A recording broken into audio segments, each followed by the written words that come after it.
জানে মালে ঘরে বাইরে আমাদের সকলেই প্রাণ খুলে খেদমত করতে হবে। কারণ খেদমতে রহমত, খেদমতে বরকত, খেদমতে তকবীরে গোড়ায় কেটে যায়, খেদমতে ঘরে নিয়ামত আসে। হুজুর কেবলাজান বলছে, বাবা তোমরা যদি পারো সপ্তাহে একবার আসো, যদি না পারো মাসে একবার আসো, না পারলে বাবা 3 মাস পরে আসো, না পারলে 6 মাস, কিন্তু উরুস শরীফ যেন কাজা না হয়।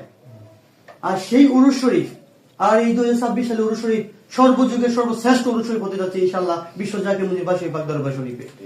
এই উরুস শরীফকে যোগান দিতে গিয়ে যদি আমাদের কাজ কর্ম ব্যবসা বাণিজ্য এইগুলোকে আমরা ভাগ করে নিব প্রয়োজনে, যে আমার পেট চালানোর জন্য যদি আমি সারাদিন দোকানদারি করছি, কিন্তু আমার দোকান ব্যবসা আমার পেটের থেকে আমার জীবনের চেয়ে বেশি যদি আমার পীর হয়ে থাকে, তাহলে এই ব্যবসা চাকরি কর্ম অন্তত আমি অর্ধেক বেলার বেশি কেন হুজুরের প্রায়োরিটি দিতে পারবো না।